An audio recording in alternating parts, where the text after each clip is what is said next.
see if this is gonna come up right. I'm getting got a glare.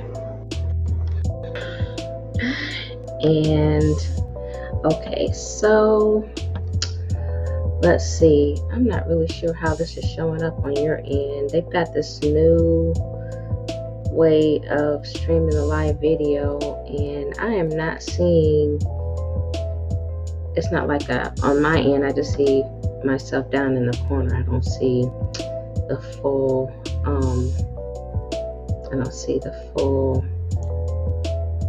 screen. So I hope that you guys are getting this. And I've got a glare from my window. Apologize for that. Let me see if I can turn this some type of way. Nope, that's gonna be worse. Let's do it this way. Maybe that won't work either. Okay, well, I'm just gonna wing it. So anyway, today I just wanted to talk a little bit about what's going on. Oh, that'll help if I move over to a little bit to the left. Just talk a little bit about what's going on. I know that everybody is really kind of going through with the whole situation with the coronavirus, and I don't really know hardly anyone that hasn't been affected. The schools for my children have been closed until after spring break.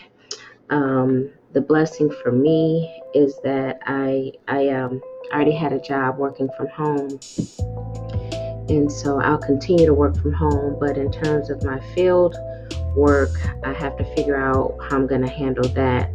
It's going to be basically on a case-by-case basis. So there are so many things I was thinking about with this. I was like, there's so many ways you can think about this, and this goes back to what I've talked about in prior videos in terms of the power that we have as humans, being God's highest and best form of creation, that we have the power to choose how we're going to respond to things. We have the power to choose how what actions and steps we're going to take, and what our perspective is. I think that's the biggest thing, is what your perspective is, because you can be all doom and gloom, or you can look at this as an opportunity for growth, whether it's personally or professionally. And I was listening to a news clip this morning where they were saying, one of the doctors was saying that historically, whenever you have a pandemic, it normally blows over, or the effects lessen significantly after about 3 months. So we're looking at June before we would see any type of relief from this. And so then the question is, if you're a business owner, how are you going to handle this?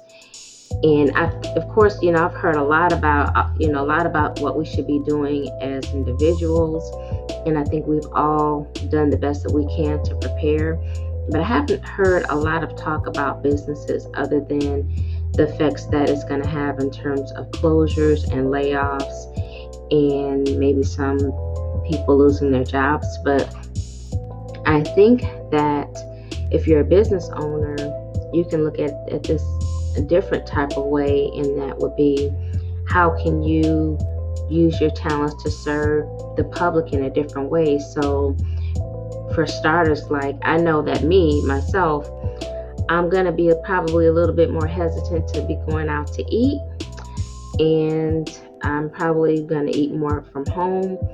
But if I wanted to, there are the businesses that already have a delivery service in place, they are probably going to see an overwhelming influx of new business, because people they're going to want some fast food or want food that's prepared, but they're not going to want to go out.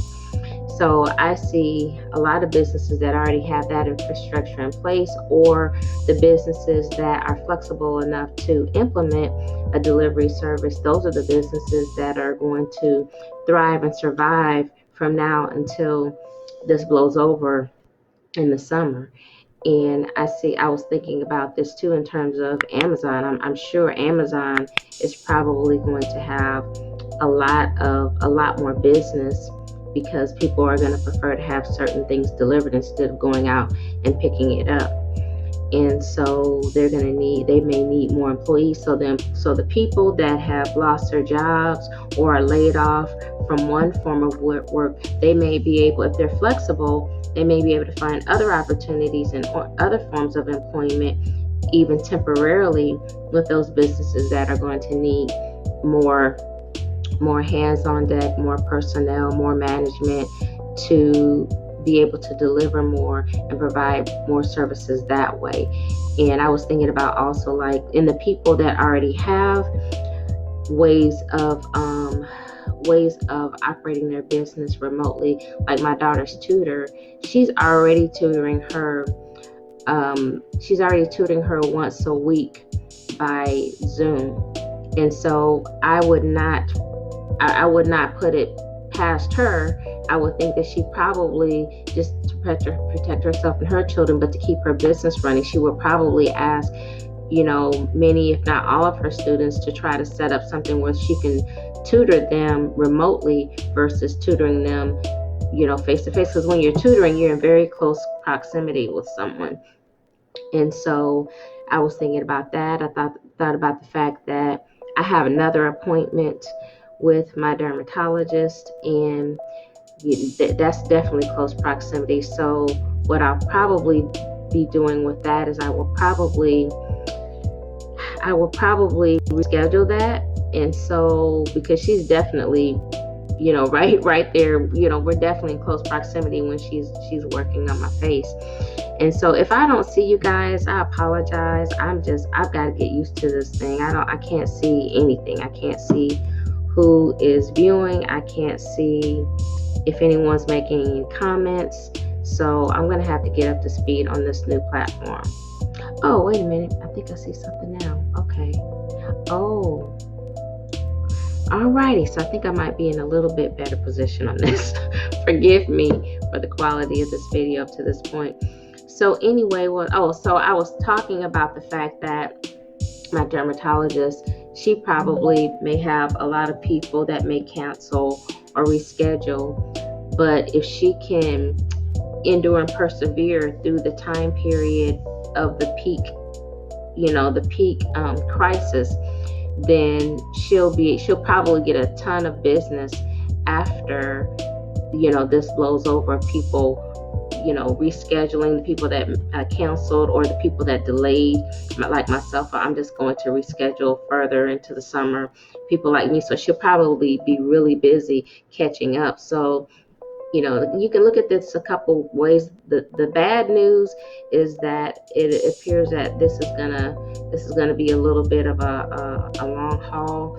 But the good news is that when it blows over, the people that can endure and persevere and be creative, those are the people that will endure this crisis period and be able to prosper on the other end of it. So that was all I just wanted to share with you all. Again, it just goes to how God has empowered us to be able to make choices and be creative and be flexible and adapt to our situations. And when you look at it that way, if you maintain a positive attitude about this, and if you're proactive, then you can endure this in any other type of situation. So that's all I have for today. I hope that this was helpful. I just wanted to give a different spin on things because everything has been so doom and gloom. And, I'm just like everyone else. I'm concerned also, but I'm choosing to look at this from a different perspective. I'm choosing to think about just how I should be prepared, period, because it's not just the coronavirus. There could be, we've all seen, situations on the news where people have dealt with hurricanes and tornadoes and all type of natural disasters. And so this is just reinforced for me that I need to make sure that I'm prepared for any scenario, not just a situation like this.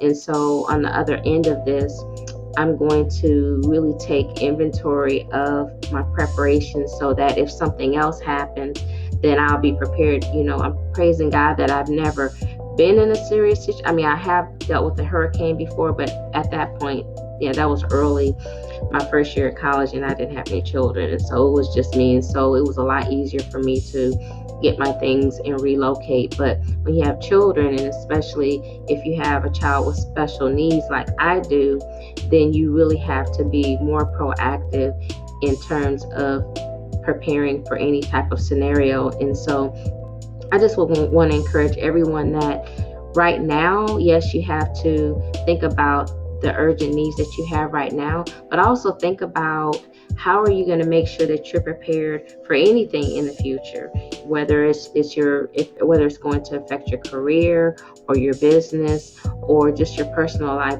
What are you going to do differently after this all blows over than what you did leading up to this crisis? So that's all I have for now, and I pray that you all are well and that you all will continue to be well, and all the best to your success, and I will see you all next week.